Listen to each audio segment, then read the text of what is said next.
President meeting ఉందని పోయిన తర్వాత కండువాలు కట్టినారు. మళ్ళీ ఈరోజు వాళ్ళు మనకి ఇష్టం లేదని వీడియో ఉంటామని వచ్చినారు. అది పరిస్థితి. అంటే తెలుగుదేశం వాళ్ళ పరిస్థితి ఎట్లా ఉందంటే మైండ్గా మారుతూ ఉండదు. అంతా ఏదన్నా అమాయకులు చూసిపోయినారు. మొదటి నుంచి అమాయకులు కాబట్టి వాళ్ళన్నీ ఓటేసిన తెలుగుదేశం పార్టీకి. ఈ అమాయకులు చూసుకుని ఆట ఆడుతూ ఉన్నారు. ఇవన్నీ చూపించేది కండవాలు వేసేది, ప్యాకేజ్ కొట్టేది. ఇట్లా మాతో వచ్చి చేద్దాం అని చెప్పేసేది వీళ్ళంతా కూడా. మళ్ళీ డబ్బులు చేరుతుంటే డబ్బులు ఇచ్చేది ఆయన ప్యాకేజ్. ఆ ప్యాకేజ్ మీద డబ్బులు వీళ్ళ పేర్లు చెప్పేది, ప్యాకేజ్ మీద డబ్బులు కొట్టేది. ఇది వాళ్ళ పరిస్థితి. ఈరోజు నిన్న మన పార్టీలోకి వచ్చిన వాళ్ళని దళితుల్ని మేము బలవంతంగా తీసుకొని పార్టీలోకి అమాయకులైన వారిని తీసుకొని కండువా కప్పి ప్యాకేజ్ కోసం పనిచేశామని సాయిప్రసాద్ రెడ్డి గారు అన్నారు ఈరోజు. కానీ మేము ప్యాకేజ్ కోసం పని చేయట్లేదు, కార్యకర్తల కోసం పనిచేసాము. సంక్షేమ పథకాలు వాళ్ళకి నచ్చి మా అభివృద్ధిని చూసి మేము మీ పార్టీలో చేరుతామని వాళ్ళు వచ్చి మా దగ్గరికి అడిగితే వాళ్ళు తీసుకొని వెళ్ళి కండువా వేయించాం. మీ వాళ్ళు ఏం చేశారో రాత్రి నైటాల్లో వాళ్ళు ఇంట్లో పెట్టుకొని వాళ్ళు భయభ్రాంతులు చేసి వాళ్ళకి ఎన్ని ఇబ్బందులు పెట్టినారో మీ కార్యకర్తలు అన్ని ఇబ్బందులు పెట్టినారు. కానీ మీరేమన్నారు, టీడీపీ వాళ్ళు వాళ్ళ అమాయకులైన వాళ్ళని తీసుకెళ్ళి ప్యాకేజ్ కోసము పనిచేస్తున్నారు టీడీపీ వాళ్ళు అన్నారు. మళ్ళీ టీడీపీ వాళ్ళు బుద్ధి చూపించానన్నారు. ఎమ్మెల్యే సాయిప్రసాద్ రెడ్డి గారు మీరు ఆలోచించి మాట్లాడాలా. ఎందుకంటే మేము ప్యాకేజ్ కోసం పని చేయట్లేదు. మొన్న కొన్ని రోజుల క్రితం ముస్లిం మా సోదరుల్ని తీసుకెళ్ళావు.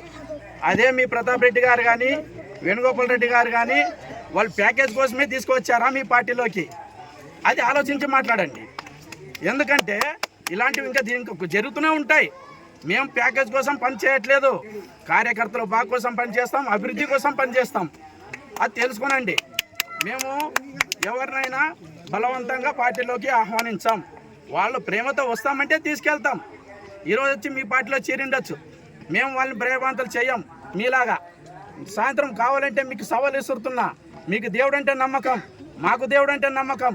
నీ ఏ గుడి దగ్గరికి వస్తావో మీ కార్యకర్తలు తీసుకోరా, భయభ్రాంతులు చేసినారో లేదు. అసెంబ్లీ నియోజకవర్గ ఆదోని నియోజకవర్గ అసెంబ్లీ స్థానిక ఎమ్మెల్యే గారు కొన్ని మాటలు అన్నాడు. ఆయన అమాయకులైన వారిని తీసుకెళ్ళిపోయి టీడీపీ కండువా కప్పించినారని, అలాగే వాళ్ళ ప్యాకేజ్ కోసం వాళ్ళు తీసుకెళ్ళిపోయి ఏదో వాళ్ళ డబ్బులు రాబట్టడం కోసం వీరికి బలవంతంగా పార్టీలోకి చేర్చారని, అలాగే వీళ్ళు మైండ్ గేమ్ ఆడారని కూడా ఆయన సాయిప్రసాద్ రెడ్డి గారు అన్నారు. ఈరోజు మేము చూసాం. మరొక విషయాన్ని నేను గుర్తు చేస్తున్నాను. మొన్న మా సంతేకుళ్ళూరు గ్రామంలో మా ముస్లిం సోదరులైనటువంటి మైనార్టీ ప్రజలైనటువంటి వారిని ఇదే సంతేకుళ్ళూరు వైసీపీ నాయకులు ఎంత ప్యాకేజ్ తీసుకొని కండువా వేయించారని నేను అడుగుతున్నాను. ఎంత ప్యాకేజ్ ఇచ్చారు మీరు సాయిప్రసాద్ రెడ్డి గారు అని కూడా మిమ్మల్ని ప్రశ్నిస్తున్నాను. మరొక విషయాన్ని గమనించాలి.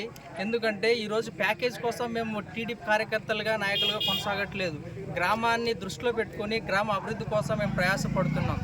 మా యొక్క పథకాలు వారు గుర్తెరిగి ఆ పథకాల కోసమే ఈ డెవలప్మెంట్ టీడీపీ పార్టీ ద్వారానే, టీడీపీ ప్రభుత్వం ద్వారానే జరుగుతుందని గుర్తు చేసుకున్నారు వాళ్ళు.